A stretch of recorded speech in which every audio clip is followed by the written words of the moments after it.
¿Qué tal? ¿Cómo están? Bienvenidos a 8 Magazine Zamora. Comenzamos las 4:05 de la tarde para contarles un montón de cosas. Hoy vamos a hablar de solidaridad, vamos a hablar de cultura y vamos a hablar también de literatura alternativa, por lo que quédense aquí porque a partir de ahora 2 horas para disfrutar de este 8 Magazine que tenemos hoy por aquí, en el que la Navidad va a estar muy presente también.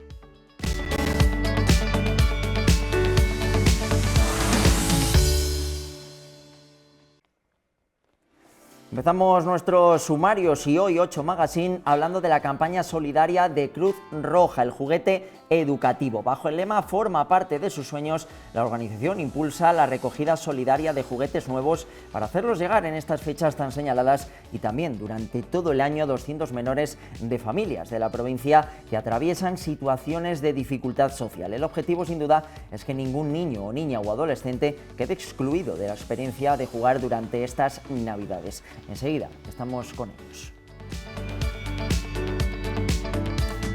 Hoy también en nuestro magazine vamos a hablar del Centro de Interpretación de los Beatos de Tábara. El pasado 17 de octubre tuvo lugar la reinauguración y no nos la quisimos perder, todo lo nuevo que hay allí, que se alberga ahora, una cita que sirvió para reafirmarse como uno de los lugares más importantes del mundo en el estudio, conocimiento y muestra de los códices medievales en la antigua iglesia de Santa María. Ahora son 20 los facsímiles que allí podemos disfrutar.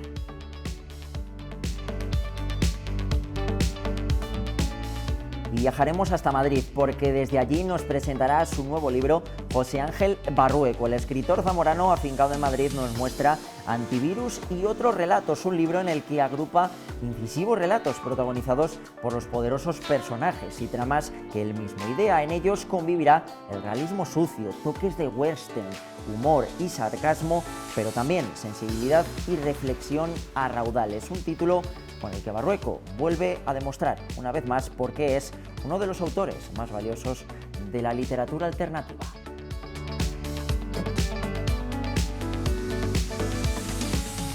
Y como siempre en nuestro magazine comenzamos la semana también hablando de actualidad municipal.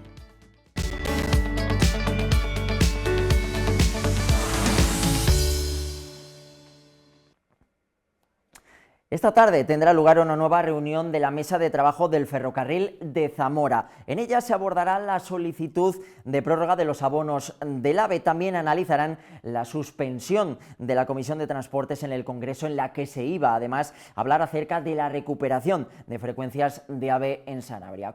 Escuchamos a Pablo Novo. Desde luego lo que vamos a seguir manteniendo es la presión, tanto desde el plano institucional como social, a través de la herramienta de la mesa, pues evidentemente para lograr los objetivos últimos, yendo además a un programa de máximos, ¿no? Que no solamente es el restablecimiento de paradas en Sanabria, sino lograr esos servicios AVAN, esa media distancia de alta velocidad, que tan buenos resultados están dando en otras provincias y que desde luego los tendrá en la provincia de Zamora y en la ciudad de Zamora cuando consigamos esos objetivos, y creemos que 2026 va a ser un año clave para ello. Esta mesa de trabajo, como os decimos, será a partir de esta tarde sobre las 7:15, 7:30 de la tarde. Pues bien, con este panorama la Alianza UPACOAG se manifiesta de nuevo el próximo sábado 20 de diciembre, este fin de semana, en Rionor de Castilla, para mostrar el rechazo a la reducción del número de paradas en la estación de Sanabria. Así también se aprovechará para solicitar el arreglo inmediato de la carretera que une las poblaciones de Puebla de Sanabria, Rionor de Castilla y Braganza, ya en Portugal.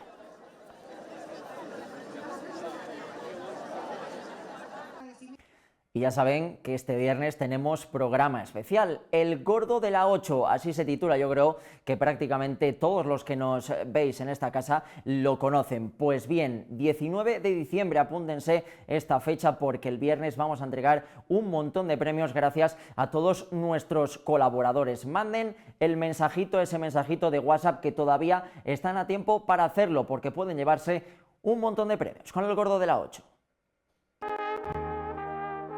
Hola, pues un año más desde Carmen Rebollo participamos en el sorteo del Gordo de la 8, este año con una novedad fantástica, aparte de que tenemos nueva ubicación en Cardenal Mella. Nuestro regalito va a ser este espectacular spa capilar, donde os vais a relajar después de estas fiestas y disfrutar de un espacio y una experiencia para vosotros, y simplemente mandaros un besazo enorme y desearos unas felices fiestas y un próspero año nuevo. La Bacería de Zamora participa este año en el Gordo de la 8 y nuestro regalo será esta cesta de productos zamoranos. Aprovecho para desearos una feliz Navidad y que tengáis mucha suerte. Star Wars un año más colabora con el Gordo de la 8. El premio que obsequiamos es un lavado básico con la limpieza interior y exterior, además de una desinfección de ozono. No olvides enviar tu mensaje. ¡Felices fiestas! Pues desde Boizas, un año más queremos colaborar con el Gordo de la 8 y este año lo haremos con un edredón nórdico de Rey Martí del tamaño que quiera el afortunado o afortunada. Hola amigos, el equipo de Cardiza desea que paséis unas felices fiestas y os animamos a participar en el Gordo de la 8. Podrás conseguir una exquisita paleta ibérica. ¡Feliz Navidad a todos! Hola, ¿qué tal? Somos Toño y Miki, de Bendita Altura Bermud. Y este año colaboramos con el Gordo de la 8. Si quieres llevarte un lote como este, participa. ¡Felices fiestas! Desde el Redondel queremos aprovechar la oportunidad que nos brinda la 8 Zamora para agradecer a todos nuestros clientes su confianza diaria depositada en nosotros. Por eso este año queremos participar otra vez en el sorteo de la 8 aportando un vale de 50 euros. Feliz Navidad a todos y un venturoso año 2026. Os esperamos en el Redondel. ¡Felices fiestas! Y una Navidad más, el Gordo de la 8 con Punto Ahorro, el gran premio, este pedazo de televisor 50 pulgadas para que nos veas a lo grande. Y ojo, no acaba aquí, televisor y un vale de 100 euros para gastar aquí en Punto Ahorro, ¿verdad, Esther? Efectivamente, con nueva ubicación de Punto Ahorro, Candelaria Ruiz del Árbol número 28. Os esperamos y mucha suerte. Ya lo sabéis, manda tu mensaje, mándalo y gana muchos premios con el Gordo de la 8.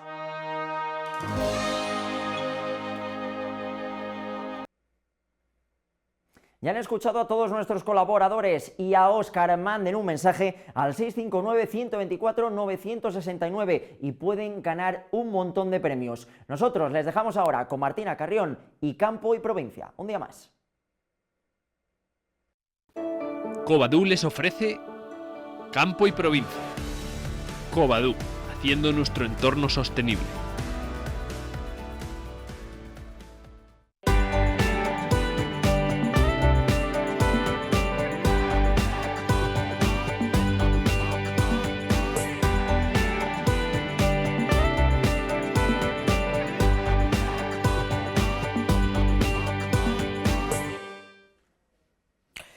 Saludos, buenas tardes, bienvenidos a esta ventana que abrimos cada semana al campo y a la provincia.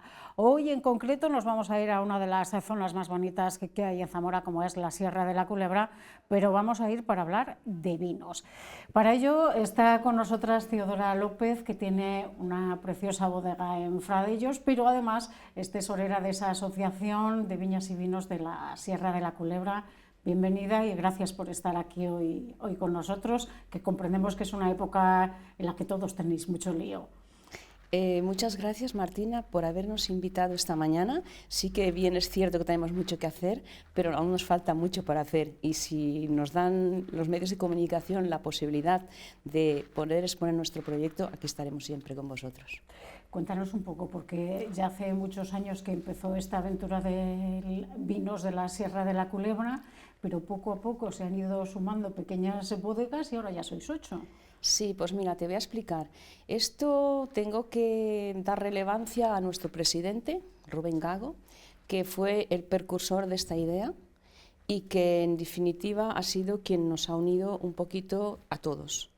Entonces, él comenzó con que, bueno, pues que somos pequeños productores, tenemos unas micro bodegas, por decir, y queremos salir al mundo.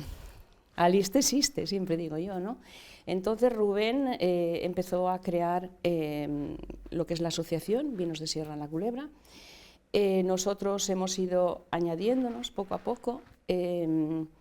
Ahora, por parte de las administraciones, tenemos bastante apoyo tenemos mucho apoyo. La motivación y el propósito de Vinos de Sierra La Culebra es sobre todo dar visibilidad a nuestra zona y dar economía. Aliste es una zona muy despoblada, ha habido muchísima inmigración en los años 60. De hecho, el nexo común que nos une a las 8 bodegas que estamos es que todos nos hemos ido fuera y todos hemos regresado. Y eso pues es muy bonito y es un nexo común. Intentamos que nuestra tierra se dé al mundo y eso pues es en definitiva lo que une un poco a nuestros 8 pequeños proyectos. Recuperáis muchos de vosotros las viñas que eran de vuestros abuelos. Claro, voy a decir viñas, en Aliste ha habido una tradición una tradición de cultivo de la viña, de transmisión de la viña de unos a otros, pequeños majuelos, piensa que no tenemos extensiones, o sea, todo es muy pequeño, pero si bien es cierto que de familia en familia se iba pasando la viña y era como un bien precioso, ¿no? Porque tener vino en una casa era alegría. El vino es un elemento social. Ahora quizás se está demonizando un poco, pero no es así. El sentarte en una mesa en Navidad con una copa de vino, con el frío que hace, el calor que hace dentro, es un elemento social, es reunir familias, reunir personas. ¿Cómo? Entiendo que todas esas pequeñas bodegas al principio tendríais un poco de problema, sobre todo a la hora de adquirir la uva, porque claro, son esos pequeños majuelos, no sé si habéis ido adquiriendo otras viñas de la zona, en algunos casos sí sé que se han plantado cepas nuevas. ¿Cómo ponéis en marcha esos proyectos? Bueno, pues mira, hay un mixed, ¿vale? Cada uno de nosotros tenemos nuestras pequeñas viñas, unos más grandes que otros. En el caso de Bodega La Mela, él ha plantado una nueva variedad que es la Bruñal. En mi caso concreto, yo tengo mis pequeñas viñas y estoy comprando uva. Y quiero nombrar a Pepe porque es un señor que a mí me toca mucho el corazón, ¿no? Porque llegué y vi sus 2 viñas y me robaron el alma. Y le dije, Pepe, yo quiero estas uvas, para ti son. Y este año me ha dicho, yo te la aro y tú la cuidas. O sea, es que yo creo que también este proyecto está dando alegría a aquellas personas que ya pensaban que la viña se tenía que abandonar. Entonces, el que un pequeño viticultor te diga, yo te aro la viña y tú haces el vino, eso es de mucho agradecer, que es lo que nos está pasando a los 8 que estamos aquí. Bodega Ramayal y Bodegas Ramayal y Bodega Aliste son las dos bodegas que ya tienen quizás unos 20 años de antigüedad y ellos también tienen sus propias viñas y todos en general estamos aportando valor e intentando recuperar esas viñas que se iban a abandonar. Unas viñas que una de las características es que son viñas viejas. Tiene su parte buena y que las hace únicas, pero también tiene su parte mala, que son las producciones más bajas y que, claro, en muchas de ellas el meter allí maquinaria es complicadísimo. Bueno, pues mira, yo, Martina, pienso que ese es el valor añadido que nosotros le tenemos que dar a nuestra zona. Aliste, yo he andado por el mundo, tenemos una gran ventaja, que de por sí somos ecológicos. En nuestros pueblos aún se utiliza y se hace el berbecho. Hoja de arriba se labra, hoja de abajo no se labra. Las viñas no se han tocado. Las viñas son, pues como de generación en generación, son viejas, viñas viejas, no dan producción, pero también es una gran ventaja, porque al no producir también dan más calidad. Y eso es lo que nosotros tenemos que enseñar al mundo, enseñar a la gente, que nosotros no podemos decir que vendimiamos de noche, no nos hace falta, porque son tan pequeñas que de día tenemos suficiente, ¿entiendes?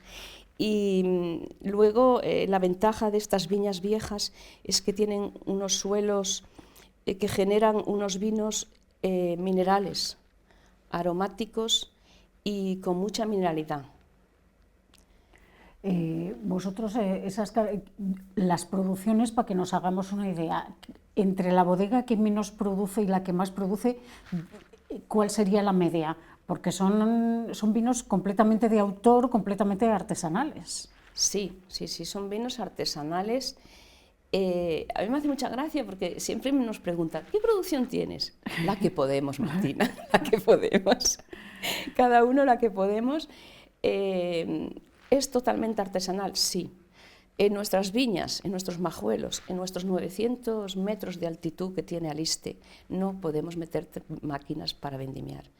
Esto es una bendición de Dios, porque eso hace que tengamos que contratar personas. Eso hace que durante la época de la vendimia demos trabajo a jóvenes. Yo este año he tenido 2 personas jóvenes conmigo, a las cuales les agradezco un montón, porque uno solo no hace nada. Entonces la viña también crea puestos de trabajo. Una máquina puedes vendimiar hectáreas y hectáreas.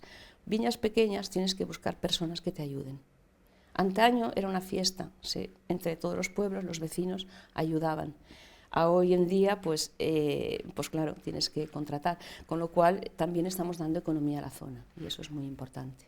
Si notáis que se mueve ese run con las iniciativas tipo la asociación vuestra y demás, que genera economía, que volvéis muchos, como me contabas, al pueblo a poner en marcha estas bodegas. Pues yo creo que sí, yo creo que Castilla y León y concretamente esta zona nuestra de Sierra de la Culebra, que como tú sabes es reserva de la biosfera transfronteriza. Tenemos 2 parques maravillosos que son Sanabria y el Parque Montesinos que está en Braganza. Eso tenemos que, o los medios de comunicación nos tienen que ayudar a dar valor a estas poquitas cosas que tenemos y que nos pueden ayudar.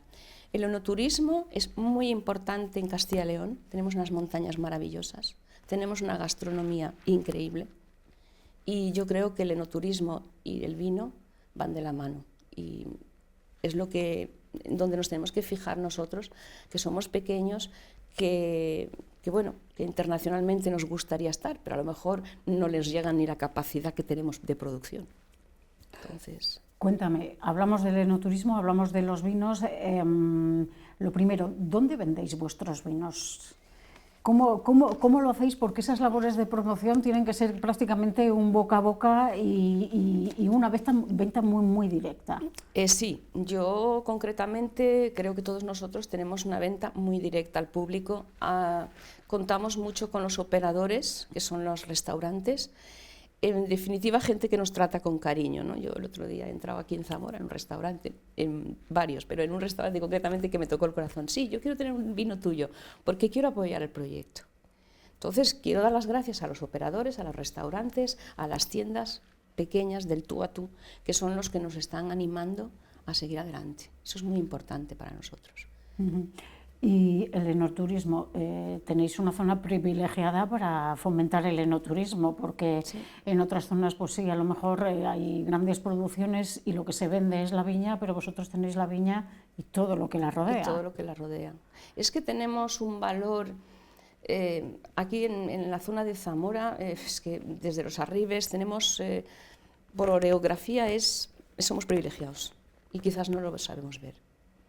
¿Tenéis algún proyecto en concreto dentro de la asociación o son más bien iniciativas puntuales de cada una de las bodegas o las dos cosas? Bueno, ahora el proyecto, la motivación y el propósito de la DEO de Sierra la Culebra es, en primer lugar, que ya estamos incluidos dentro de un catálogo de figura de calidad de Castilla y León, que eso ya es importante. También el estar dentro de una DEO creo que va a aportar más confianza al consumidor, ¿vale? Y por otra parte también vamos a poder llegar a mercados nacionales e incluso internacionales que, como yo siempre digo, uno solo llega más rápido, pero acompañado llega más lejos. Entonces ese es el proyecto que tenemos en estos momentos, de poder hacer acciones, de poder hacer catas, todos nosotros, los 8 pequeños productores, para darnos un impulso a poder seguir adelante. Las cosas van despacio, ya sabemos, pero no sé si tenéis unos tiempos aproximados para cuándo se puede llegar a hacer realidad esa denominación de origen. Hombre, yo no te puedo adelantar los tiempos porque, bueno, pues las cosas de Palacio van despacio, pero bueno, yo creo que en 3 años ya podemos tener algo definitivo, pero bueno, tampoco me atrevo a decirte Y bueno, yo voto por los vinos artesanales. Si me das voz y puedo decir, nosotros somos naturales. Somos vinos naturales, mínimos de mínima intervención. Cuando digo naturales, en latín se dice natural, es que nace de algo espontáneo. Y eso es muy importante para el vino. También pienso que en los medios de comunicación nos podéis ayudar mucho a los pequeños productores y a los artesanos, porque pues, explicar que un vino natural, como tú bien has dicho, que un vino que se coge en cajitas de 12 kilos, que se coge manualmente, no es igual que un vino industrial. Y eso también nos va a ayudar a vender. Me hablabas que eran vinos con mucha mineralización. ¿Qué es lo que más sorprende a la gente que prueba por primera vez uno de vuestros vinos? Independientemente que cada bodega tiene su toque, pero en general, ¿qué es lo que más sorprende? Pues mira, lo que más sorprende, yo por mi experiencia, es que cuando catan mis vinos dicen, uy, es muy suave. Porque son vinos que tienen mucha acidez. El hecho de estar en viticultura de altura, ¿no?, que se llama ahora, les da mucha acidez a los vinos. Y luego tiene otra ventaja, que tienen poca graduación. Y eso es lo que quiere el mundo. La gente joven, quizás, ya quieren vinos más sutiles, vinos más frescos, vinos más ácidos, vinos con 8 y 10 grados, ¿por qué no? Pero fíjate, que parece que hemos inventado el mundo, y no es así. Nuestros abuelos, o por lo menos los míos, que eran de esta zona, iban al campo y se bebían una botella de vino diaria. ¿Y cómo lo hacían? Evidentemente. Yo, por ejemplo, en un pueblo que estoy comprando vino, dicen, pero ¿tú cómo vas a hacer vino si esto no tiene grados? Pues sí, es lo que quiere el mundo. La gente joven quiere vinos sin grados. Y eso es una ventaja para nosotras. Entonces, cuando catan el vino, dicen, uy, es muy suave. Vino de Zamora, vinos más fuertes, vinos potentes. Vinos de la zona de Aliste, vinos más suaves, menos graduación. Para todos los gustos, así. Claro, que entonces, para todos los gustos, claro que a mí me encanta el vino de Toro, a mí me encanta el vino de Rioja, a mí me encantan todos los vinos, porque los que hacemos vino nos encanta el vino.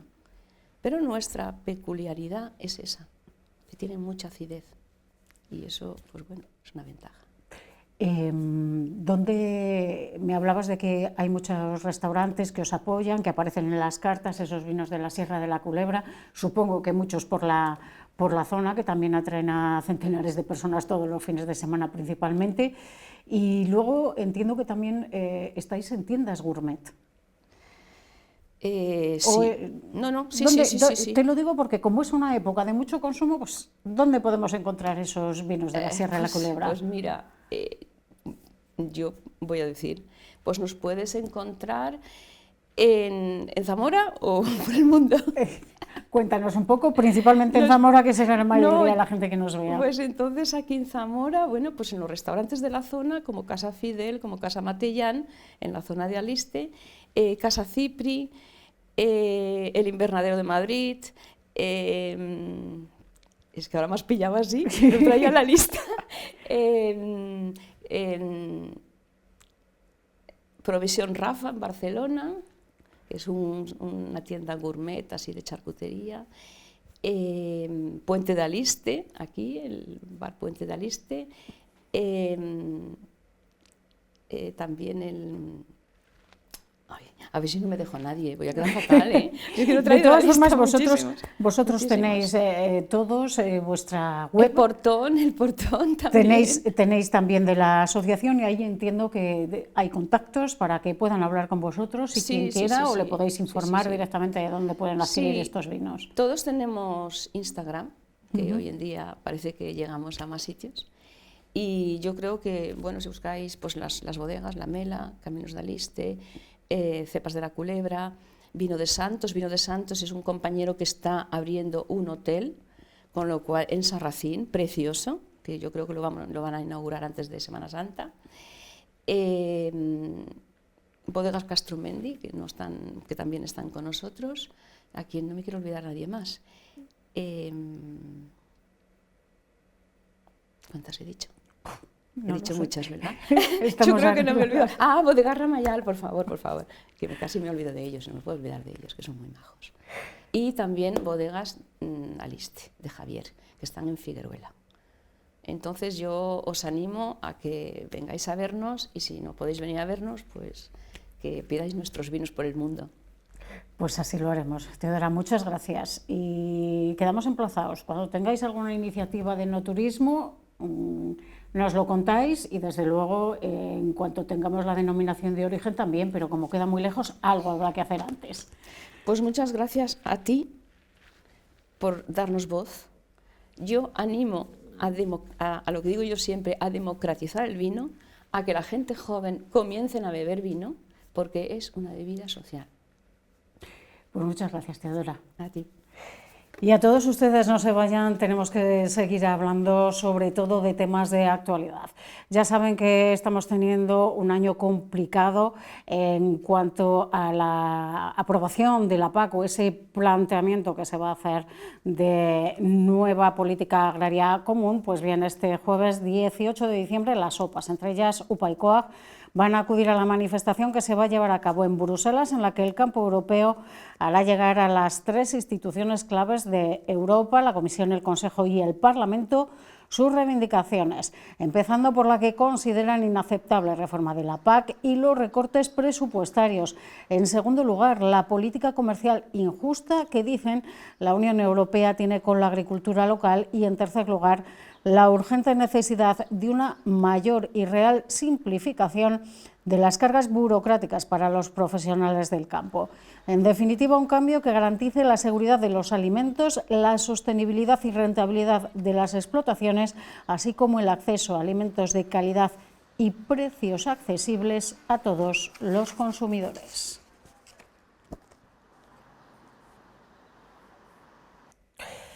Y durante las últimas semanas venimos hablando de todo lo que está afectando a las explotaciones, desde la dermatosis nodular, a la gripe aviar y ahora últimamente a la peste porcina. Pues bien, no solo están afectando a las explotaciones y productores, también al transporte, en gran medida por las restricciones impuestas.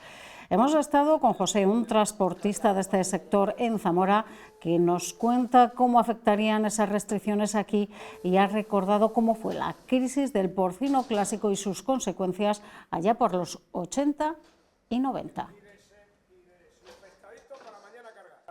Menos viajes, menos todo, los viajes estarían más, no sé, nos controlarían más. En vez de hacer un viaje en 8 horas, a lo mejor lo tendrías que hacer en 12, un viaje como he hecho yo esta mañana, pues en vez de hacerlo en 4 horas, en 7, porque estaría todo más controlado. Yo hace muchísimo que no voy para allí, pero que no trabajan bien. Joder, mira, nada más que pasó eso, enseguida cerraron un matadero. Un matadero que me parece que trabajan 400 personas, hicieron un ERE y quedaron 150. Tú imagínate con los mataderos que hay allí, pum, pum, van cerrando, hay menos exportaciones, y a ver si tenemos suerte y no llega aquí. Porque yo... Cuando fue aquella crisis tan gorda, en los 80 o los 90, ellos estábamos nosotros aquí presentes, y eso fue un terremoto. Y como cada martes, antes de irnos, vamos a repasar las cotizaciones de la lonja de Zamora, celebrada hoy.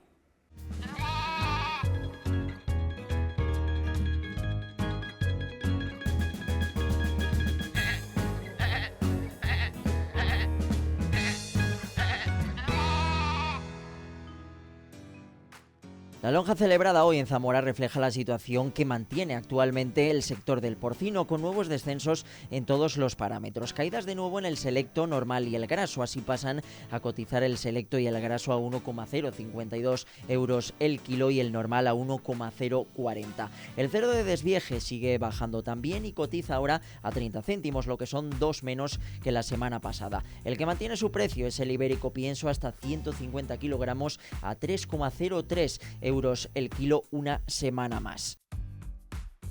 El precio de los lechones sigue bajando, 2 euros la unidad, tanto el lechón gran partida como el lechón de recogida de pequeñas partidas, pasando a cotizar a 49 euros la unidad y 43 euros la unidad respectivamente. Los tostones de sacrificio mantienen su precio, tanto los tostones de 6 a 8 kilogramos como los tostones sin hierro, y los que siguen sin cotizar una semana más en la lonja de Zamora son los tostones para vida. Tampoco cotizan una semana más en la lonja de Zamora tanto la mesa de ovino como la mesa de cereales.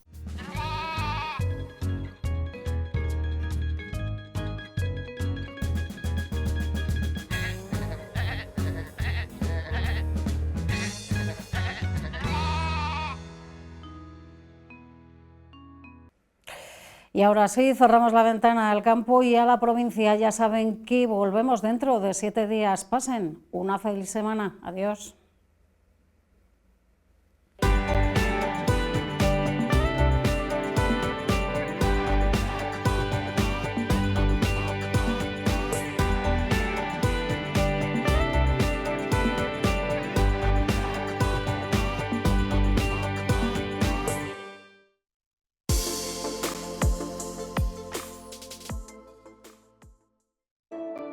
Covadú les ha ofrecido Campo y Provincia.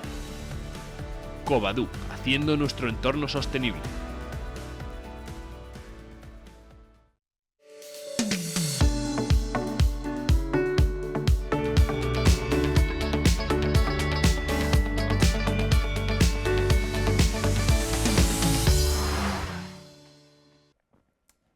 Volvemos en 8 Magazine y lo hacemos para hablar de solidaridad. Hoy tenemos con nosotros a una persona que forma parte de Cruz Roja aquí en Zamora, es coordinador de Juventud y su nombre es Raúl Galán. Nos va a hablar acerca de una campaña que se realiza todos los años en Cruz Roja, ¿verdad? Raúl, ¿qué tal? ¿Cómo estás? Hola, buenas tardes. Una campaña que recibe el nombre o que tiene el lema de forma parte de sus sueños, que consiste evidentemente en la recogida de juguetes para trasladárselos a todos esos niños necesitados, evidentemente, para que tengan juguetes, ¿no?, durante la Navidad, durante estas fechas tan importantes. Sí, ahora sí que estamos con el grosso del proyecto, que es para dar en estas épocas. Es un proyecto que es anual, sí que damos después también en cumpleaños y cuando se detecta que hay una necesidad, pero sí que ahora es cuando más enfoque se le da y cuando más peso tiene el proyecto en la parte de hacer las entregas, porque el proyecto también tiene una parte de sensibilización pues sobre el uso del juego y del juguete como un elemento educativo, no sexista, no bélico, que también es importante y que hacemos en las diferentes asambleas de aquí de la provincia de Zamora y demás. Raúl, mirando un poco el proyecto, contándonos un poco a cuántas familias o cuántos niños se destinan todos estos juguetes durante el año. El año pasado hicimos entrega de 238 juguetes a 198 niños y niñas y adolescentes de la provincia de Zamora. Este año más o menos será el mismo número de personas, sí. Entre todas las asambleas de la provincia. Los juguetes vienen de diferentes donaciones. Hemos estado este fin de semana en Carrefour con la campaña que tenemos todos los años y que venimos haciendo con el voluntariado, estamos allí. Y además es que Carrefour nos da un bono que nos permite también llegar y poder asumir pues determinadas edades que a lo mejor para determinadas franjas suelen donar menos y nos permite pues eso, poder escoger también para juegos y juguetes para niños más mayores.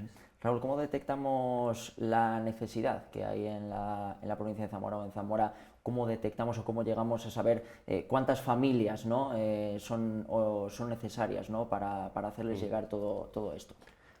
Principalmente son participantes de nuestros proyectos de Cruz Roja Juventud, pero además de proyectos de Cruz Roja, de intervención social, de empleo, personas en riesgo de vulnerabilidad social, vienen derivadas de las otras áreas. Y además pues tenemos coordinación con los CEAS para aquellas demandas que sean necesarias también poder cubrirlas. Un poco el objetivo es el que hablamos, ¿no?, que esos niños evidentemente durante estas fechas, y luego me hablabas pues también en otros momentos, ¿no?, pues evidentemente no pasen unas navidades sin poder jugar con sus juguetes. Claro, nosotros creemos que el juego y el juguete, y además en estas fechas que están tan ilusionante el hecho de poder abrir un juguete y que sea nuevo y que sea tuyo y primera vez sea tuyo, pues dignifica mucho y además ayuda y refuerza también la autoestima de los niños y de las niñas y de las familias. Y lo que comentabas también, aunque ahora es por las Navidades, pero Eso también es. tenemos que tener en cuenta que cuando eres un niño, tienes 8, 9 o 14 años, también te gusta recibir algo por tu cumpleaños, entonces también existe esa opción y esa posibilidad.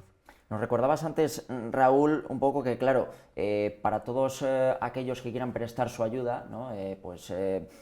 Dando un juguete o prestando un juguete, tienen que ser nuevos, habías dicho, ¿no? Nuevos, educativos, para jugar en grupo, sostenibles también y que no sean ni bélicos ni sexistas, ¿no? Sí. O sea, son apartados importantes, ¿no? Sí, es muy importante que el juguete sea no bélico y no sexista, sobre todo pues para no seguir contribuyendo con determinados comportamientos.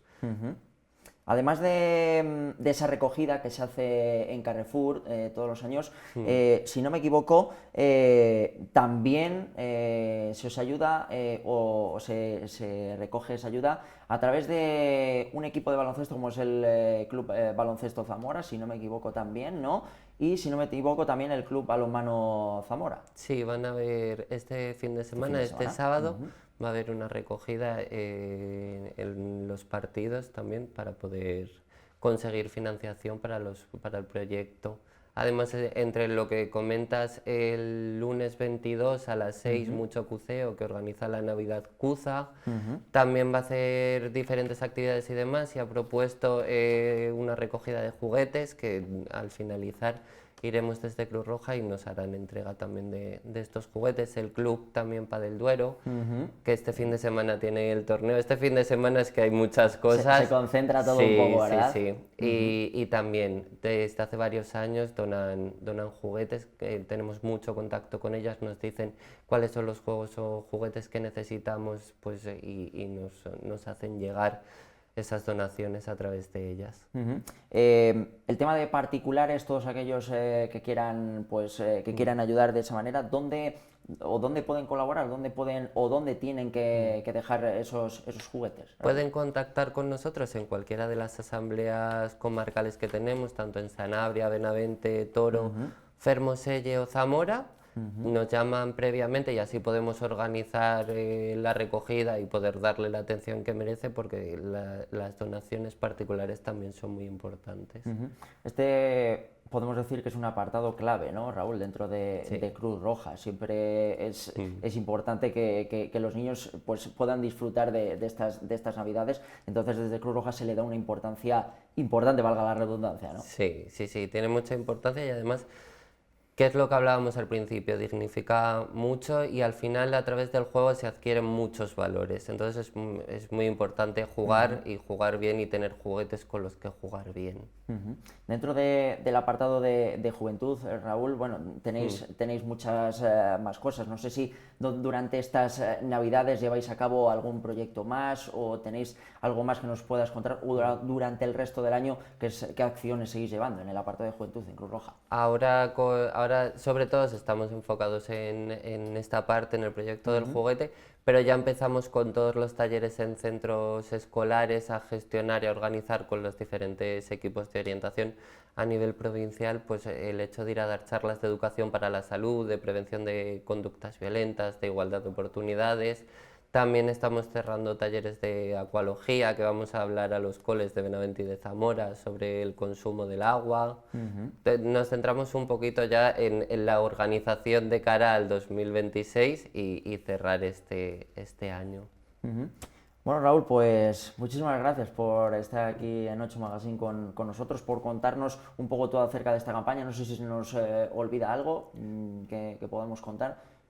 Bueno, el Árbol de los Sueños, que también con la Fundación de la Caixa todos los años, este año llegamos a 77 niños y niñas. Normalmente por septiembre-octubre escriben una carta que después se envía a la Caixa y desde la Caixa se encargan de comprar el juego juguete que solicita el niño.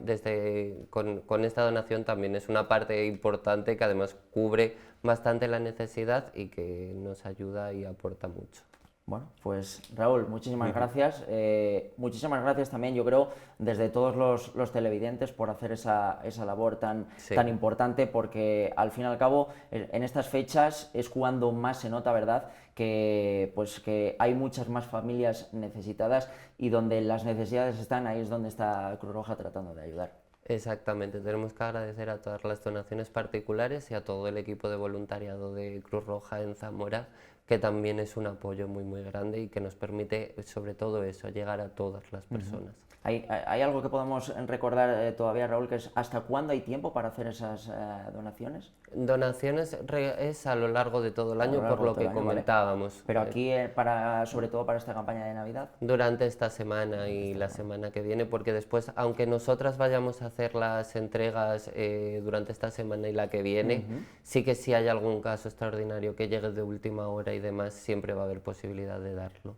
Vale, perfecto. Pues Raúl, muchísimas gracias. Gracias a vosotros. Nosotros hacemos otra pequeña pausa aquí en 8 Magazine y regresamos.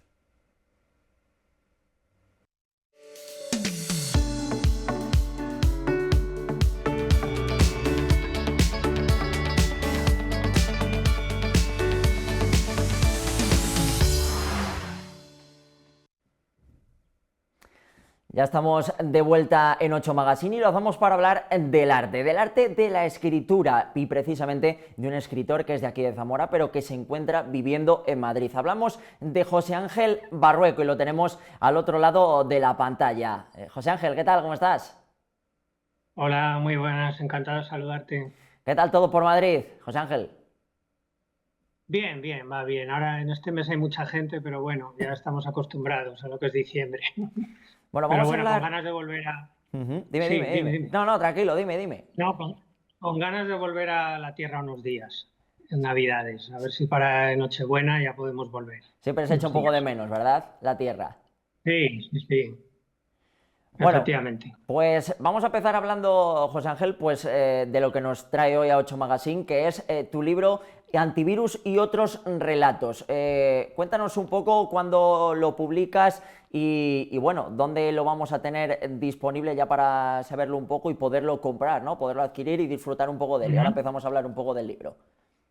Sí, mira, os enseño la cubierta, si la queréis ver. Vale. Antivirus está publicado en FM, que es una editorial sobre todo dedicada a la música, a libros de música. Tiene una revista, la revista FM, pero hace como un año empezaron una colección de narrativa. Y entonces, bueno, pues ahí ha encajado este libro, que es una selección de mis relatos. Es decir, me gustaría dejar claro que no es una antología monotemática, pese a lo que pueda indicar el título, el subtítulo, porque al final siempre hay que buscar algo, ¿no?, para etiquetar. Pero hay una variedad muy amplia, tanto en temáticas como en géneros. Entonces, la gran mayoría de estos relatos, en total son unos 16, pongamos que 13 o 14, ya salieron publicados en otras antologías, es decir, antologías de varios autores. Y a mí me da rabia porque he ido publicando texto a texto, cuento a cuento, y no tenía un libro desde hacía muchos años que compilara mis propios relatos. Entonces aquí he hecho una selección, porque tengo muchos más, según me pareció, y bueno, es lo que intento reflejar en Antivirus, que ya está a la venta desde hace, no sé, a lo mejor un par de semanas, ya está en las librerías de Zamora. Cuéntanos un poco, José Ángel, qué es lo que nos van a contar un poco de todos esos relatos, qué es lo que vamos a poder descubrir, ¿no?, de José Ángel dentro de este libro. Pues hay un poquito de todo. Está dividido en 3 partes. La primera parte, digamos que son relatos con mucha ficción, muy influenciados por el cine. Son como pequeñas peliculitas, ¿no?, en las que hay bastante humor. Y hay géneros como los zombies, el western, lo rural, el tema de los kinkis. Todo esto es porque en ciertas antologías te imponen el tema, ¿no? Te dicen, tienes que escribir sobre yonkis o sobre, pues no lo sé, sobre navajeros. Entonces lo que yo hago es, o te dicen, tienes que escribir sobre los beat, el espíritu de los beat. Lo que a mí me gusta es, en muchos de ellos, si puedo, extraer la temática a mi zona. En la mayoría de los relatos están ambientados en Zamora, porque muchos están escritos hace años. Entonces yo lo que hago es, si tengo que homenajear a Bukowski o a Carver o a Jack Kerouac, lo que hago es trasladarlo a mi zona, por ejemplo, a las carreteras de Sayago, a las carreteras de Sanabria, a bares de Zamora. Entonces esa es la primera parte. La segunda son relatos ya un poco más, quizá densos, un poco más largos.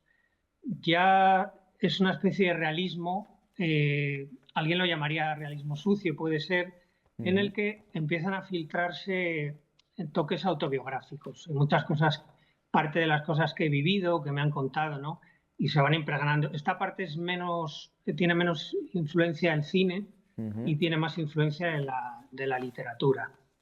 Y luego la última parte es totalmente autobiográfica, es un relato muy largo que estaba inédito sobre una plaga de chinches que tuvimos aquí en casa hace unos años y cómo eso se transformó en una pesadilla doméstica, porque no es lo mismo que, como, yo qué sé, cuando te entran hormigas o que te libras de ellas rápido, ¿no? El tema de los chinches es tremendo, ¿no? O sea, es una experiencia horrible, porque hasta que consigues que venga alguien, que fumigue, que tal, te mueve toda la casa, tienes que guardarlo todo en cajas, tirar cosas, bueno, es espantoso.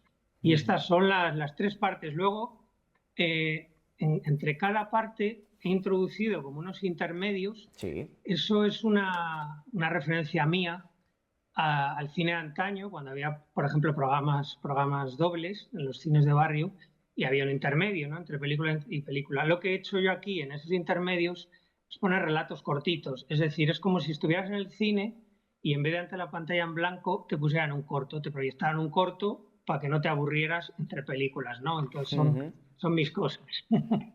José Ángel, cuando escribes cada relato, cada una de esas partes, no sé, ¿qué es lo que se te pasa por la cabeza? Claro, nos has contado esa historia de las chinches, o sea, que va un poco relacionado también con una historia real, pero que luego tú tratas también de convertir, ¿no?, en literatura dentro del libro, evidentemente. Sí, va variando. Por ejemplo, hay un relato que es cuando hicimos un homenaje a Charles Bukowski hace ya unos cuantos años, y entonces una de las características de los relatos de Bukowski, de las novelas, es el trabajo temporal, ¿no? Yo como antes de empezar a escribir tuve algunos trabajos temporales así, se me ocurrió, digo, bueno, pues yo hice un trabajo temporal que fue de señalista, durísimo, por cierto, o sea, admiro mucho a los señalistas, a los que trabajan en la carretera de Sayago, que aguantamos, porque estuve con varios amigos, aguantamos 2 días. Entonces dices, bueno, puedo utilizar parte de esa experiencia, inventarme un personaje, un alter ego, ponerle que le ocurren ciertas cosas, en este caso pues que le duelen las muelas y necesita dinero para ir al dentista, y entonces vas mezclando muchos de ellos tintes autobiográficos con bueno, el homenaje, que como te digo me gusta traerlo a mi zona. Estoy generalizando porque hay otros que no. Hay uno cortito que transcurre en Auschwitz, ¿no? Ese es mi pequeño homenaje a Malditos Bastardos, ¿no? Malditos Bastardos, Quentin Tarantino, que a mí me gusta mucho, hace un cambio en la historia. Dije, voy a hacer un homenaje en ese relato, voy a hacer yo otro cambio en la historia. Y va por ahí. José Ángel, esta va a ser una de mis últimas preguntas, si no la última. Has escrito un montón de libros, ¿verdad? Novelas como Recuerdos de un cine de barrio, Monólogo de un canalla, Te escribiré una novela, Asco, Vivir, Los violentos, de las últimas, ¿verdad? También poemarios. ¿Dónde incluirías Antivirus y otros relatos dentro de todos los libros, de todas las novelas que has podido escribir a lo largo de tu vida, de tu carrera? En el sentido de importancia para mí, dices. Sí. Pues la verdad es que muchísima. Lo que ocurre es que cuando tú revisas un libro de cara a la publicación, hay un momento en que lo odias, de tanto revisarlo, pero luego hay otro momento en que lo amas mucho. Y como lo tengo reciente, la verdad es que ahora mismo es mi favorito, pero a lo mejor dentro de un tiempo cambiará, ¿no? Es mi favorito por eso, porque tiene 16 historias, porque hay muchos toques autobiográficos, porque homenajeo a escritores, y por lo que te digo, salvando a lo mejor 3 o 4, muchos de ellos están ambientados en zonas de Sanabria, de Zamora, Sanabria también, el mercado de abastos, se habla un poco del barrio de las Llamas, del cementerio de San Atilano. Me gusta mucho reflejar todo eso porque creo que es una ciudad muy literaria. Tengo más relatos que se han ido publicando también en otras antologías y espero sacar cuando sea otra que incluya también muchos de esos relatos que escribí pues antaño, sobre todo. Ahora ya la última, José Ángel, y te dejamos marchar. ¿Ya estás pensando en una futura novela, en un futuro libro? ¿Ya estás trabajando en ello? Sí, lo que pasa es que estoy trabajando en varias cosas. Tengo una novelita muy breve que acabé el borrador, pero tengo que revisarla, corregirla, afinarla. Y luego tengo otra un poco más larga, ambientada también en Zamora, en los 90, que bueno, esa la tengo a medias porque se van cruzando los proyectos. También tengo un pequeño encargo de un ensayo de cine, un librito muy pequeño, es una película que me hace mucha ilusión, porque para mí es todo un reto, ¿no? Y también lo tengo un poco a medias, entonces se van mezclando cosas, pero bueno, el año que viene espero acabar por lo menos 2 de esos proyectos. Bueno, pues esperamos para el año que viene, José Ángel, tenerte aquí de Número 8 Magazine. Genial, mil gracias. Muchas gracias, José Ángel, buen día. Igualmente, hasta luego, gracias. Nosotros seguimos en 8 Magazine, hacemos un pequeño alto en el camino y regresamos.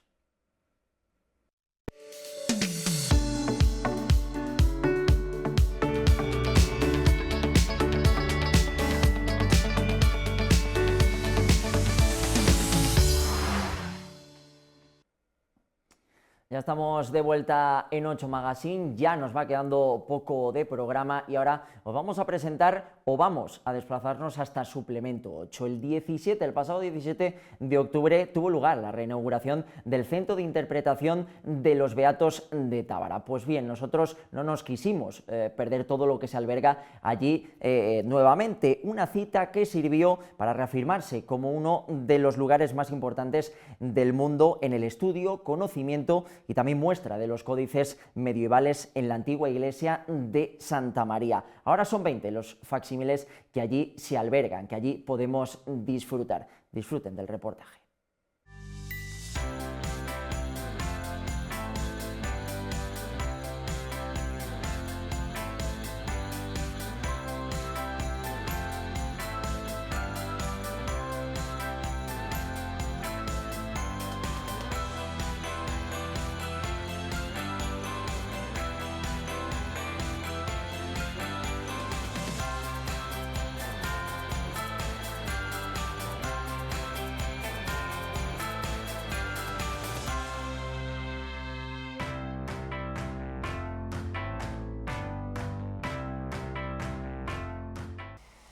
Hoy traemos Suplemento 8 hasta la iglesia de Santa María de Tábara, una joya arquitectónica del siglo XII y que además fue declarada bien de interés cultural en el 1931, un lugar mágico que recoge el gran mundo de los beatos. Este centro de interpretación se creó en el año 2015 y en este año 2025 se ha reinaugurado con 20 códices más que nos van a seguir contando esta gran historia sobre los beatos. Para contárnoslo todo tenemos a nuestro guía de confianza, ¿no? A nuestra persona de confianza aquí en Tábara, en este centro de interpretación, como es Juan Casas. Juan, ¿qué tal? ¿Cómo estás? Muy bien, encantado de recibiros y de poder charlar un rato.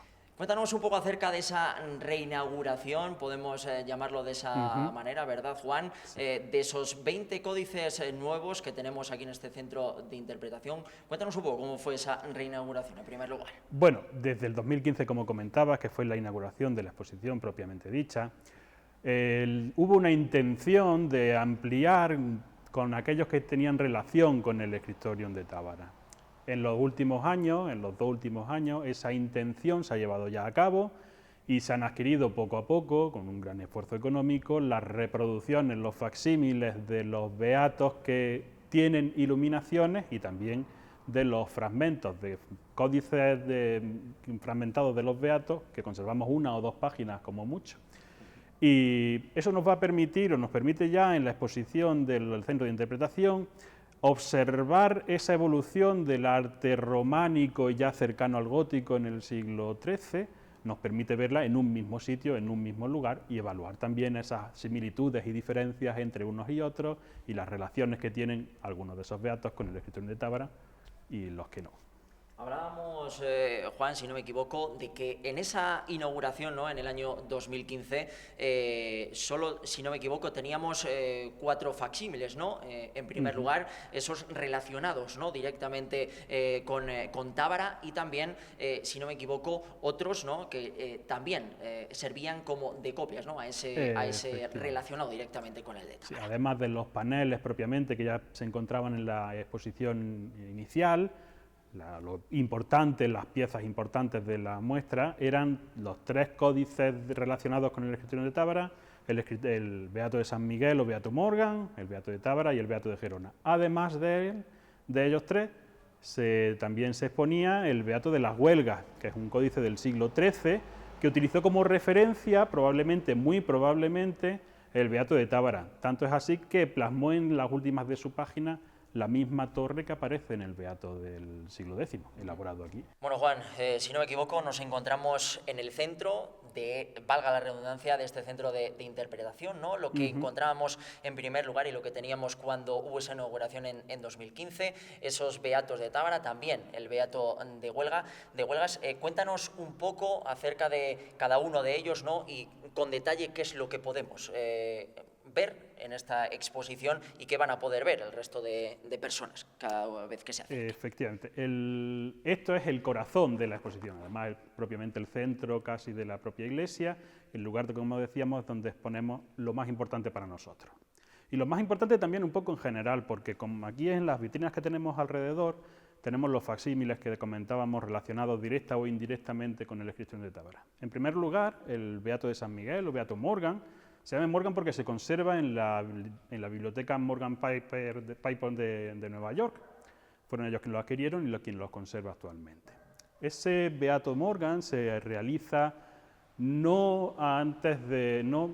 hasta el 1945, en la fecha límite en la que estamos trabajando de elaboración del Beato Morgan. Y es muy importante porque supone la revolución artística en la elaboración de los beatos. El autor del Beato Morgan, que se llamaba Magius, conocemos el autor porque aparece en su colofón, realiza una revolución pictórica con influencias de distintos sitios, influencias andaluzíes, influencias de más allá de los Pirineos, de la propia Francia, de San Martín de Tours probablemente, un monasterio de por allá. Con esas influencias que él recibe de otras cosas que se están haciendo, él las plasma y las por primera vez en los beatos. Además de eso, añade al comentario 2 libros más, por así decirlo. Unas genealogías que abren a partir de entonces prácticamente todos los beatos y el comentario de San Jerónimo al libro de Daniel. Eso y el tratamiento que hace a algunas miniaturas, como por ejemplo darle otra posición a la figura humana, el dar detalles a la ropa de las figuras que también representa, esos son también innovaciones que no se habían hecho hasta ahora en los beatos que vienen de otra tradición, quizás más cercanos al beato original, el cual desconocemos, y que sí hace él y que a partir de entonces muchos o prácticamente todos van a seguir. También tenemos el Beato de Tábara. El pobre está muy mutilado, ha sufrido durante el tiempo muchísimo y en su interior las hojas están pues, prácticamente rotas, muchas de ellas, se conservan pocas miniaturas, pero se conserva quizá la más importante, se conserva la última hoja, que es la que representa en su parte posterior la torre Scriptorium de Tábara, la primera vez en la que aparece un trabajo del Scriptorium, luego se hará de otras maneras, luego se mostrará, pero la primera vez en la que aparecen 2 monjes trabajando es en el Beato de Tábara, y en la hoja anterior es la que nos conecta tanto el Beato de San Miguel como él con el Scriptorium de Tábara. En el Emeterius nos cuenta que fue empezado por su maestro Magius, pero que no pudo terminarlo porque se puso enfermo y falleció, en el 968 en concreto. Entonces, llaman a Emeterius para que termine la obra de su maestro y junto con otro monje llamado Senior, concluyen el Beato de Tábara. Así queda plasmado y cuentan pues, sus peripecias en aquella época. Y por último, o por penúltimo, porque hablaremos también del Beato de las Huelgas, tenemos relacionado directamente con el Scriptorium de Tábara el Beato de Gerona, que se conserva en la Aseo de Gerona, en la catedral, en el Museo de la Catedral. Y es muy peculiar porque también en ese colofón, que el colofón es la firma de los volúmenes. Hoy día a los libros, a esas partes que ponen, este libro terminó de copiarse, de imprimirse en tal, a eso todavía le llamamos colofón, en recuerdo de aquello.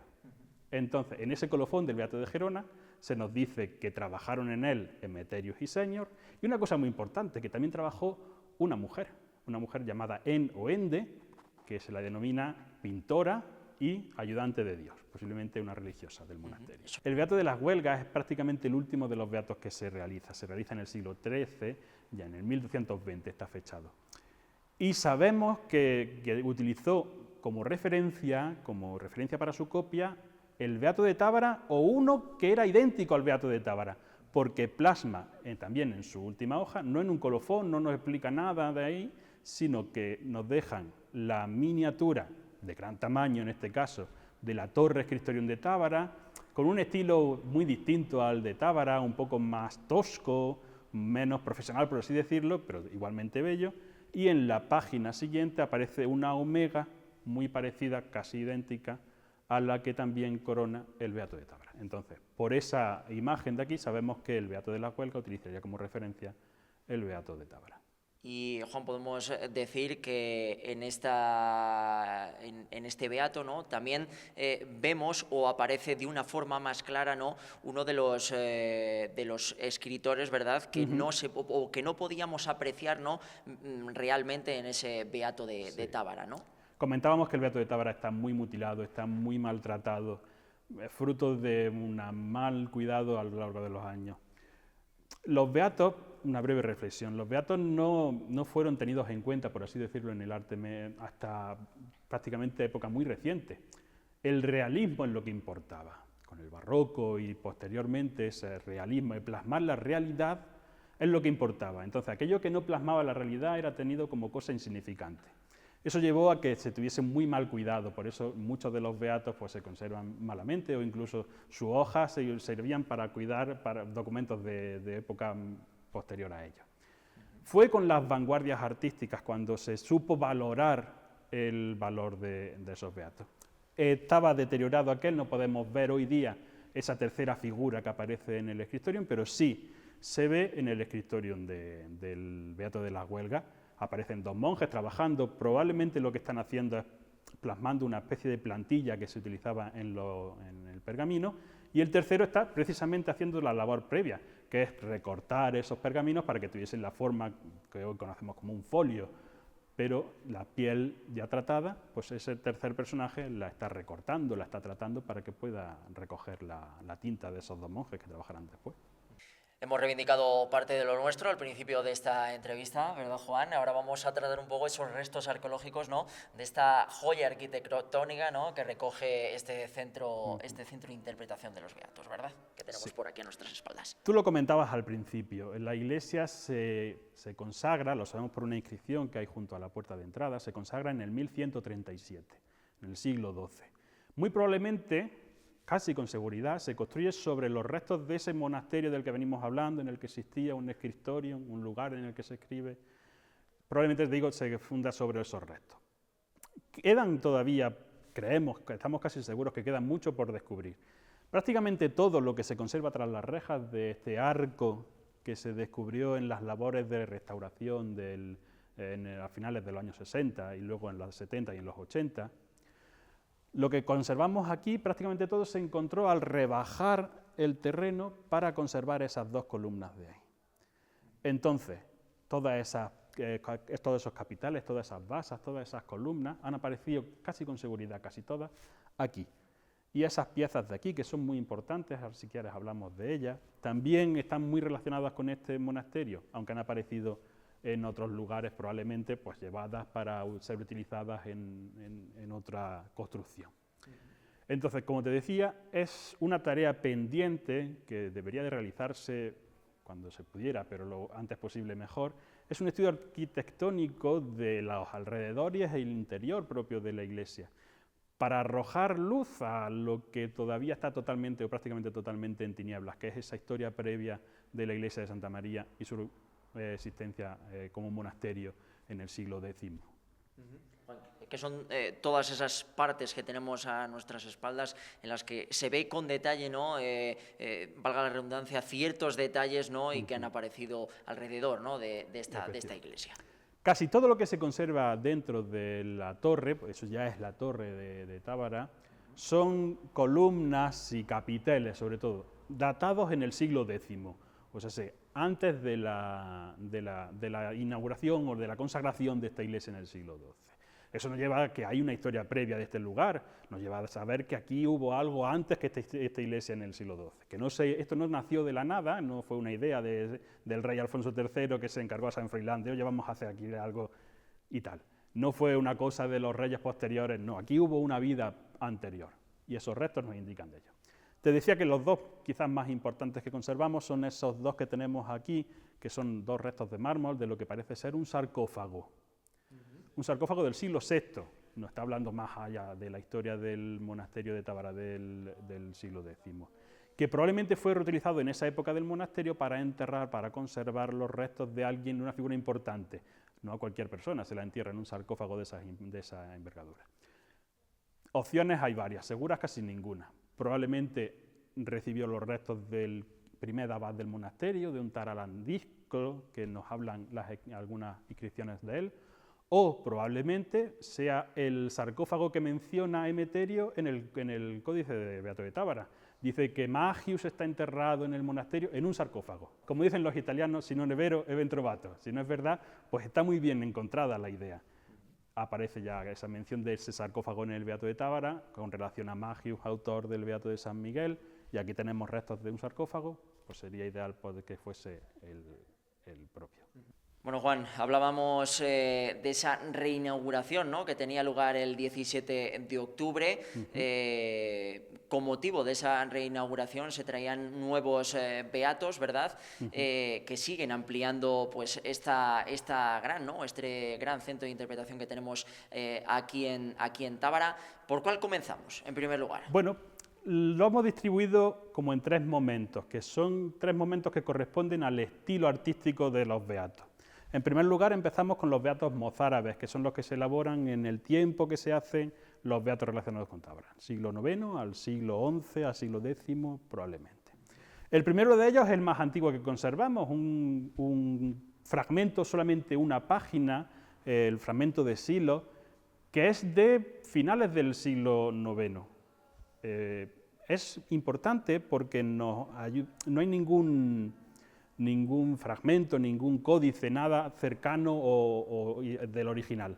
Esto es lo más cercano que tenemos y nos habla una imagen muy simple que se aprovecha en un espacio que queda libre y va a pasar igual con el siguiente que tenemos, el Beato Emilianense se conoce, o vitrina 14.1, que se conserva en la Biblioteca Nacional, en Madrid. También en ese vamos a ver que las figuras que se representan en sus páginas no tienen una importancia, por así decirlo, son una cosa que va pues, como acompañando al texto. Muchas veces incluso ni siquiera va a reflejar el dibujo lo que está hablando el texto, simplemente pues, ha quedado ese hueco, vamos a completarlo. Si es a partir del siguiente, que el Beato de Valcabado, que se conserva en Valladolid, en la Biblioteca de la Universidad de Valladolid, si es este ya quien comienza a seguir lo que ha hecho Magius en Tábara. Si aquí empiezan las figuras a enmarcarse, comienzan a utilizarse unas franjas de colores que marcan distintos episodios dentro de las imágenes tienen ya importancia. Hay algunas incluso ya en el Beato de San Miguel o Beato Morgan que se realizan a doble página, es una cosa espectacular porque utilizar dos páginas para una imagen es una cosa muy cara. El pergamino no es sencillo de obtener, hay que cuidar los animales para que críen, para sacrificarlos, para obtener ese material que es el pergamino y un trabajo muy arduo en la elaboración de esos pergaminos. Entonces, utilizar dos páginas que no van a tener texto, sino que solamente imágenes, es una cosa revolucionaria. Empieza Magius y ya lo empiezan a seguir beatos como el de Valcabado. Ese lo hacen en el 970. Estos también de esta vitrina de aquí, también corresponden a ese estilo que llamamos mozárabe. Beato del Aseo de Urgel, que nace en un escritorium de Leonés y se conserva en la Cataluña actual, el Beato de San Millán. El Beato de San Millán y el Beato del Escorial, ambos pertenecientes al monasterio de San Millán de la Cogolla, no siguen, por así decirlo, la revolución de Magius. Ellos tienen como referencia otro códice del Beato de Liébana, de ese Beato de comentario del Beato de Liébana, que es muy cercano al original y no es el que realiza Magius. son ya finalizando el siglo X, acercándonos ya al siglo XI en pleno y puro románico, que es lo que ya tenemos en las siguientes vitrinas. Bueno, estos van a seguir muchos de ellos las revoluciones artísticas de Magius, como es el caso del Beato de Fernando I y Doña Sancha. Es el único que conocemos, el único beato que conocemos que tiene patrocinio real. Es el rey Fernando quien manda hacer ese para él y para su esposa Doña Sancha, manda hacer este beato. Sigue, como vemos en la imagen, las franjas esas de las que hablábamos, que separan, un poco con estilo cómic, separan espacios de las situaciones que van representándose en esa imagen, y es muy importante. También, pero como decíamos del Beato de San Millán y del Beato del Escorial, de esa primera rama del comentario de Beato de Liébana, el Beato de San Server. Los beatos son una cuestión o una obra propias de la península ibérica, o sea, tanto de Portugal como de España. El Beato de San Server es prácticamente el único que nace fuera de las fronteras de la península ibérica, que se hace en Francia, se hace en el sur de Francia. Y hablábamos antes de ese ojo acostumbrado gracias a las vanguardias artísticas. Nosotros apreciamos los beatos porque estamos acostumbrados al cubismo, al fubismo, etc. Muy relacionado también con esto. Además está abierto por una página importante. Se ve un hombre yaciendo en la parte baja, rodeado de animales. Si nos fijamos en la expresión de ese hombre, si nos fijamos en la expresión de los animales, rápidamente podemos asociar que esa imagen está relacionada con el Guernica de Picasso. Esa cara de ese hombre es idéntica a la cara del soldado del Guernica. Y no es descabellado pensar, hay algunos estudios que así lo afirman, que Picasso tuvo acceso a este y a otros códices de Beato de Liébana, y en él ya se inspira. Se conserva en la Biblioteca Nacional de Francia, de hecho, y Picasso era una persona curiosa, seguro que pudo verlo. Picasso en aquella época vivía en Francia, en la época en la que realiza su Guernica, está lejos de España, en plena guerra civil, esos bombardeos catastróficos en el País Vasco. Entonces, en su imaginario ya estarían este tipo de imágenes, que como decíamos, no pretenden plasmar una realidad, igual que él tampoco quiere ser realista, aunque sería capaz de serlo, pero no quiere en sus cuadros expresar ese realismo, igual que los beatos. Entonces, en su mente estarían estas cosas y los plasmaría quizás a sabiendas o quizás por pura inspiración. Queda por estudiar, aunque hay algunas cosas así escritas sobre el tema, queda por estudiar. Y aquí tenemos el Beato de Osma. Hasta este momento todos los beatos se escriben con un tipo de letra propio de la península, que es la visigótica. Una letra muy difícil de leer para nosotros, incluso no se utilizan signos de puntuación y demás. Para eso existen lo que conocemos como letras capitales, que son las letras que inician los capítulos del libro. Este es el único que propiamente y puramente utiliza la letra visigótica. En concreto en el de Turín, que es el que sigue, sí que ya no es la letra visigótica. En algunos sí que tiene es visigótica con influencia de la letra carolingia, que es la que se va a utilizar ya a partir de entonces. Llegan modas de Europa y también llegan hasta estos escritorios. El Beato de Turín, como decía, es una cosa es interesante y es importante relacionado también con el Escritorium de Tábara. Este Beato de Turín es una copia que se realiza en el siglo XII en la actual Cataluña y es una copia del Beato de Gerona. Es probable que en el monasterio de Ripoll se realizase esta copia del Beato para que la gente no tuviese acceso al original, o sea, se guardaba en el original y quien quisiera verlo, quien quisiera manejarlo, que manejase esta copia. Por avatares de la historia, pues se conserva hoy en la Biblioteca Nacional de Turín. El Beato de Silos, que se conserva también en el monasterio de Santo Domingo de Silos, tiene un doble momento histórico. Se realiza en el siglo XI lo que es el texto, pero las imágenes del Beato de Silos no se añaden hasta prácticamente casi 100 años posteriormente, en el siglo XII ya. Entonces quedaría como una cosa muy pendiente esa elaboración de las imágenes y el texto pertenecería, por así decirlo, a una etapa anterior y las imágenes ya son puramente románicas, del arte románico. Tenemos dos aquí que son interesantes también, todos lo son, estos son interesantes. En concreto, este es el beato de Lorbao. Como decíamos, es un fenómeno, los beatos es un fenómeno propio de la península ibérica, y este nace en Portugal. Se conserva hoy en día en el Archivo Nacional de la Torre do Tombo, en Lisboa. Esos colores que utiliza este beato son geniales, ese brillo, ese demás son geniales, a mí me encanta. Y el de Navarra, prácticamente todos los beatos, desde el beato de San Miguel, aparece un mapa que no tiene por así decirlo, una intención de que te orientes con él. No tiene ese realismo que venimos diciendo, tampoco se conserva aquí. Habla de la diáspora de los apóstoles, de cómo fueron evangelizando todas las partes del mundo, y en este beato de Navarra se conserva, y no se sabe muy bien su origen. Hay quien dice que es de Navarra propiamente, porque allí se encontró junto con unas leyes del siglo XIII. Estaba encuadernado junto a unas leyes del siglo XIII del Reino de Navarra. Pero aparece una especie como de rueda, como de mecanismo aquí, y está señalada como la ciudad de Astorga. Entonces, esa aparición, nada común en otros mapas de los beatos, de la ciudad de Astorga, nos lleva a pensar, a algunos especialistas lleva a pensar, que el beato de Navarra está relacionado con uno de los monasterios de la diócesis de Astorga. Es una intención de mostrar la expansión del cristianismo, cómo los apóstoles a partir de la muerte de Cristo se expanden por todo el mundo y llevan el mensaje a todos los rincones. Muestran todos los rincones del mapa conocido, en algunos, como en el Beato de Gerona, si no recuerdo mal, se menciona el sitio y se relaciona con el apóstol que predicó en ese lugar. En el Beato de San Miguel también creo que es así.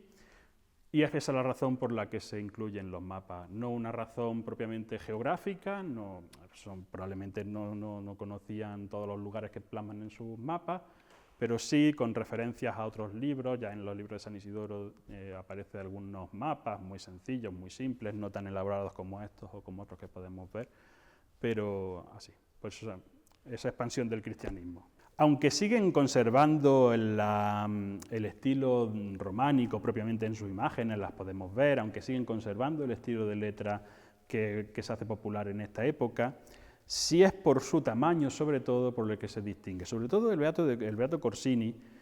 Mucha gente que viene recuerda aquellos misales que utilizaban antiguamente cuando se iba a misa, unos pequeños libros que ayudaban a seguir el rito de la misa. Prácticamente tiene ese tamaño, pero es un beato. No sabemos por qué se hace así, si es porque se lo quería llevar a alguien de viaje, no sabemos el motivo, pero es muy llamativo ese tamaño reducido. Un poco más grandes son tanto el Beato de Berlín como el Beato de Ginebra, que ambos se conservan en las capitales, en las ciudades que llevan el nombre que los da a conocer. Y las imágenes de estos son ya un poco menos importantes y menos grandiosas como las que hemos estado viendo en los beatos anteriores. Una cosa curiosa es el Beato Fanlo o del abad Banzo. De él no conservamos el original. El original sería un beato del siglo XII. Lo que conservamos son unas reproducciones que se hacen en el siglo XVII y XVIII en óleo. Un hombre, un monje probablemente, para que no se perdiesen, hacen la reproducción idéntica de las miniaturas de ese beato que nacería en Aragón del siglo XII. Entonces, para que no se pierdan, hacen unas reproducciones idénticas, decimos, y son esas reproducciones las que se conservan hoy en la librería Morgan de Nueva York. Beatos mozárabes, beatos románicos y beatos cistercienses también, ¿verdad? Sí, podríamos haberlo llamado posrománicos, pregóticos, pero sí esta es la etapa final de la elaboración de los beatos. Los beatos nacen con esa intención de preparar a los monjes y a quien tuviese acceso a ellos, a estos libros, para prepararlos a la que esperaban el inminente final del mundo. Ese boom, por así decirlo, del mileniarismo, que hace el mileniarismo, de que el mundo se va a acabar, ya hace tiempo, cuando se elaboran estos beatos en el siglo XII o XIII, ese boom ya ha terminado. No sabemos muy bien por qué se siguen haciendo, si es una cuestión de moda, si es una cuestión artística, no se sabe, pero ya en el siglo XIII, en la elaboración de los beatos, al parecer da ya sus últimas coletadas. En concreto aquí tenemos 3 de ellos, 3 junto con el de las huelgas, que pertenecería a este estilo que hemos venido a llamar cisterciense, por esa relación con monasterios cistercienses, sobre todo monasterios femeninos. En primer lugar, el beato Manchester, que está muy relacionado con el beato de Cardeña, probablemente nacen en el mismo monasterio teniendo como referencia un mismo códice, probablemente el de Tábara también, igual que en el caso de las huelgas.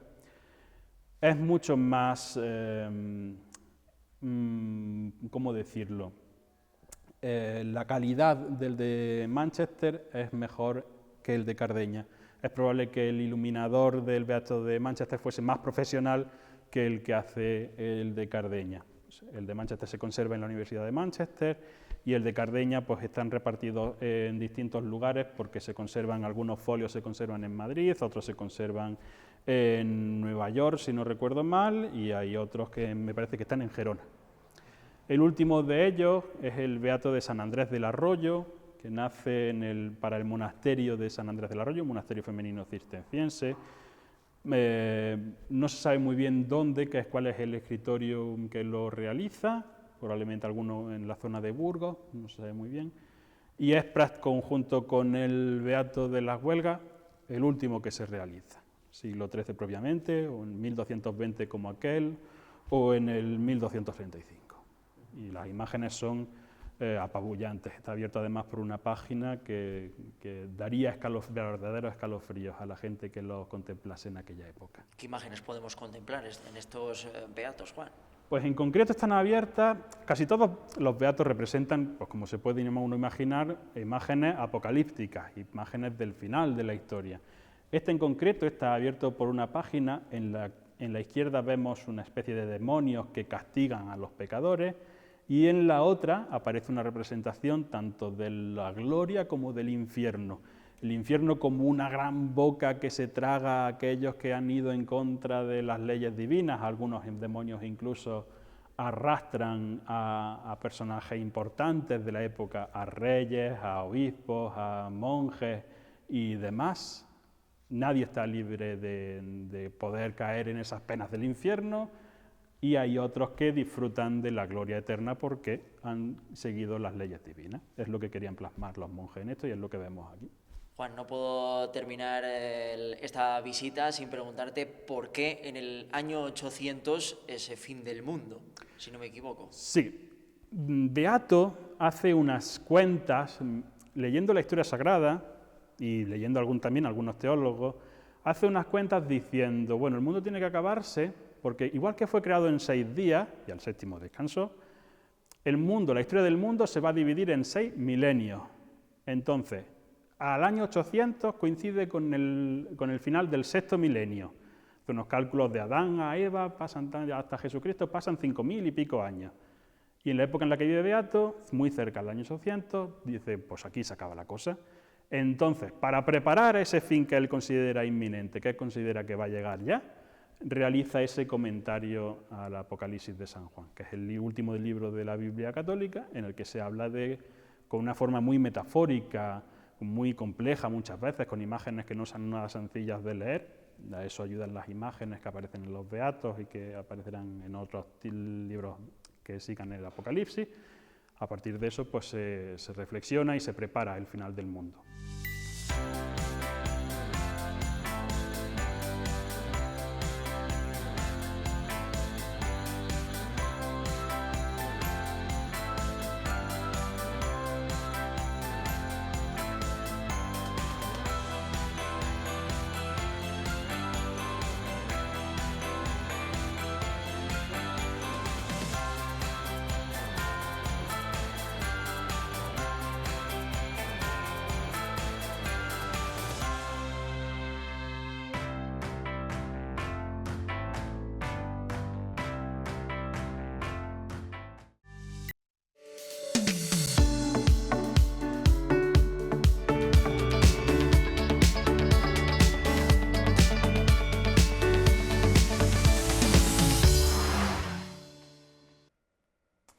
Ahora sí, última parte de nuestro magazine, sin recordarles, evidentemente, porque lo tenemos que hacer, esta casa este viernes vuelve el Gordo de la 8. Pueden ganar un montón de premios. Ya sé que soy repetitivo, que soy muy pesado, pero manden un mensaje al 659-124-969, porque sí, pueden ganar un montón de premios. Tenemos jamones, tenemos sesiones de belleza, tenemos el Gordo de la 8, que es una televisión muy grande para que ustedes puedan disfrutar en su salón. Pues bien, si lo quieren conseguir, solo tienen que mandar un mensajito, solo tienen que participar. Aquí, en esta casa, disfrutamos con el Gordo de la 8. Hola, este año en Calzados Matos participamos en el Gordo de la 8, con un vale de 50 euros para que lo podáis gastar en nuestros comercios. Felices fiestas a todos y aquí os esperamos. Desde la librería Simuret este año participamos en el Gordo de la 8. Os animamos a todos a participar. Nosotras colaboramos con un lote de libros, así que animaros y felices fiestas. Os esperamos en Simuret rodeadas de libros. Desde Casa Mariano, un año más, participamos en el Gordo de la 8. Nosotros participamos con una comida, una cena para 2 personas. Os deseo mucha suerte y os deseamos toda la plantilla de Casa Mariano ¡felices fiestas! Como cada año, participamos en el sorteo de la 8, colaborando con un lote navideño, tales como tamboriñas, gambones, pulpo. Mucha suerte y felices fiestas. Hola amigos, os saludamos desde Cárnicas Casaseca. Otro año más queremos colaborar con el Gordo de la 8 y os animamos a todos a participar en él. Y para ello vamos a colaborar regalándole al ganador del Gordo de la 8 un lote de nuestro producto más emblemático, que son nuestros maravillosos callos cocinados Mis Menús, que este año no puede faltar en vuestras mesas. Y desde Cárnicas Casaseca os deseamos felices fiestas. Desde Embutidos Ballesteros participamos un año más con unos lotes en el Gordo de la 8. Les deseamos unas felices fiestas y no olvidéis que nuestro sitio está a tu lado.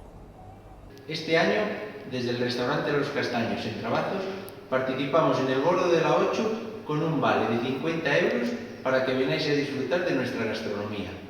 Mucha suerte y felices fiestas. Un año más, desde Carland 6, os queremos felicitar las Navidades y deciros que volvemos a colaborar con el sorteo de la 8, el Gordo de la 8, esta vez con 4 vales de 50 euros, que los podréis canjear en nuestra tienda de Alfonso IX o en esta nueva de aquí del Centro Comercial Valderaduey.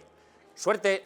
Y una Navidad más, el Gordo de la 8 con Punto Ahorro, el gran premio, este pedazo de televisor 50 pulgadas para que nos veas a lo grande. Y ojo, no acaba aquí, televisor y un vale de 100 euros para gastar aquí en Punto Ahorro, ¿verdad, Esther? Efectivamente, con nueva ubicación de Punto Ahorro, Candelaria Ruiz del Árbol número 28. Os esperamos y mucha suerte. Ya lo sabéis, manda tu mensaje, mándalo y gana muchos premios con el Gordo de la 8.